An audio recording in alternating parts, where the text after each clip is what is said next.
le Seigneur a fini par accomplir son plan. Amen. Nous sommes arrivés. Amen. Que son nom soit béni. Amen.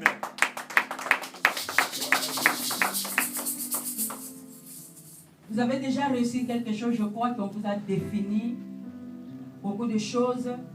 Nous sommes venus pour cette journée de femmes. Mais nous avons un thème. Notre thème, c'est comment bâtir sa maison. Amen. Comment bâtir sa maison.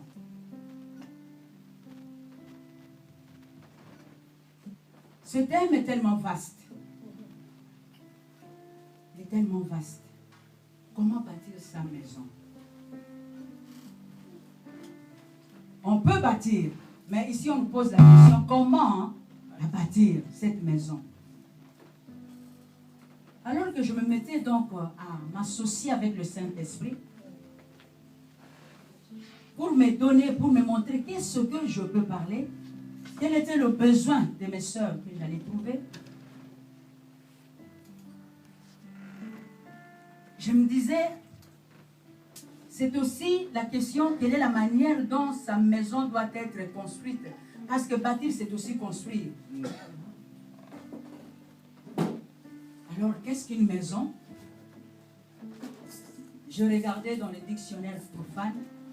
La maison est un bâtiment d'habitation. La maison est aussi un logement où l'on habite. Alors nous allons d'abord parler de la maison que nous sommes. C'est là vraiment que l'Esprit de Dieu m'a mis à cœur de parler de cela. Et j'aimerais vraiment qu'il puisse conduire, qu'il puisse mettre des mots, parce que j'ai vu que le peu que j'ai entendu, j'ai vu vraiment que ça a été bien commenté, bien expliqué. Et on avait presque le même esprit. Il nous a donc conduit dans ce sens-là. Mais en Dieu, il y a toujours quelque chose. Il y a toujours quelque chose à recevoir. Je demanderais vraiment que tu puisses te confier au Saint-Esprit parce que Dieu a quelque chose à te dire. Amen. Même un mot suffit pour changer ta vision, pour changer ta façon de voir les choses, pour changer aussi ta façon de faire les choses. Même une phrase de la part du Seigneur. Amen. Si tu reçois cette phrase comme ton réma, ça va changer, bouleverser ta vie complètement. Amen. Amen. Amen. Nous devons parler donc de cette maison que nous sommes. Car la Bible dit, comme on venait de nous le dire, 1 Corinthiens 3,16, nous sommes le temple du Saint-Esprit, donc le temple de Dieu. Et quelque part, toujours dans 1 Corinthiens 3,9, la Bible dit, nous sommes des édifices. Donc, ça ne fait que confirmer cela. Alors, étant de maison pour Dieu, étant de maison pour Dieu, nous devons vouloir bâtir cette maison que nous sommes avec Dieu et sa parole. Parce que la Bible dit, Dieu et sa parole font un. Amen. Alléluia. Amen. Alors cela m'a poussé donc dans ce texte de Matthieu 7, 24 à 27. La Bible montre l'importance de bâtir sa maison sur le roc qui est Jésus. Là, on nous parle de deux maisons. L'une avait comme fondement le roc. Et l'autre avait comme fondement les sables. Dans ces versets, on nous parle de deux hommes qui ont bâti deux maisons identiques. Ces deux maisons étaient semblables. En le voyant, nous voyons que vraiment ce sont deux maisons jumelles. C'était semblable. Mais il y avait une chose qui les différenciait. C'était quoi? C'était que le premier homme a bâti sa maison sur le sable ou la terre. Mais l'autre l'a bâti sur le roc qui est Jésus-Christ. Amen. Les deux hommes ont fini leur construction.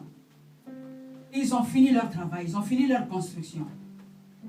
Tout était bien, tout était identique. Et toutes les deux maisons étaient belles. Mais un jour, il y a eu la pluie, il y a eu le torrent, il y a eu les vents. Un jour, pour nous faire voir que bâtir la maison, c'est bien.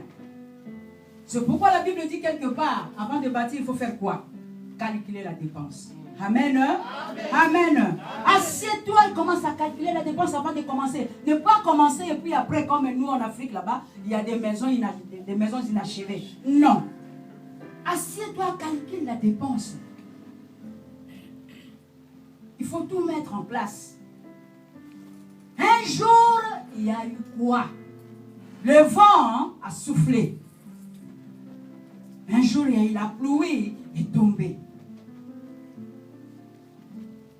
C'est à ce moment qu'on a pu remarquer que les deux maisons, malgré leur ressemblance extérieure, n'avaient pas la même endurance, elles n'avaient pas la même fondation. Amen. Amen. Amen. Parce que celle qui avait avec comme fondation le sable où la terre s'est effondrée, elle n'a pas résisté aux intempéries. Elle n'a pas résisté et elle est tombée.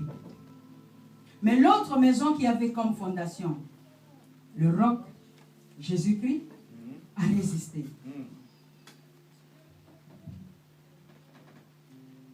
Qu'est-ce que je veux dire par là? Je vais tout simplement dire ceci, que la vie chrétienne est comparée à une maison. La vie chrétienne est comparée à une maison. Donc, la vie chrétienne a besoin d'être construite. Elle est comparée à une maison. Nous savons tous qu'avant la construction, on commence d'abord à poser le fondement ou la fondation. Avant toute construction, si nous voulons vraiment une maison durable, on commence d'abord à poser d'abord la fondation.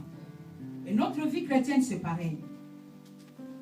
Notre vie chrétienne, c'est pareil. La vie chrétienne que nous avons doit avoir comme fondation Jésus-Christ, car c'est lui le rocher des âges. Amen. Alléluia. Amen. Bien-aimés dans les Seigneurs, j'aimerais vous parler cœur à cœur tout simplement. J'aimerais vous ramener au commencement de toutes choses. Quand vous quittez votre maison, vous venez à l'église du Seigneur. Deux fois, tu es venu à l'église du Seigneur, je ne sais pas, par une connaissance. Des fois, ici, il y a un problème, une situation qui t'a tellement dérangé, tu dis non, je vais aller à l'église. Mais la première chose à savoir, quand tu viens dans une église, cherchez d'abord à voir si toi, réellement, tu as rencontré le Seigneur. Amen. Quand tu viens dans l'église, est-ce que tu as rencontré le Seigneur Jésus personnellement? Parce que tu veux venir, tu peux suivre la foule et tu viens dans l'église. Cela ne fait pas de toi un enfant de Dieu. Donc tu n'as aucun droit. Alors quand nous venons dans l'église du Seigneur, évitons des distractions. Nous venons chacun de nos maisons, nous avons chacun nos problèmes. Quand je viens dans la vie chrétienne, je cherche des conducteurs.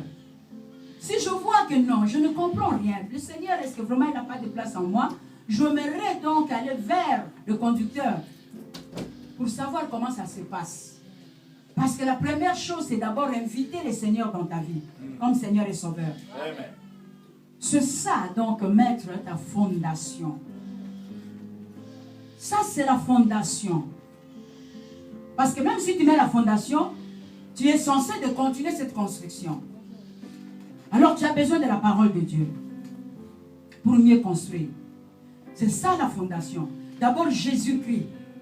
Il faut que tu puisses, il y a tellement de fidèles dans l'église du Seigneur qui n'ont pas expérimenté la nouvelle naissance. Amen. Qui n'ont pas expérimenté. Il y a tellement de pécheurs dans l'église du Seigneur parce que quand tu n'as pas encore expérimenté cela, tu es toujours un pécheur. Parce que lorsque nous recevons Jésus, c'est alors que tous nos péchés sont pardonnés. Mais toi, tu viens à l'église, tu chantes bien, c'est bien.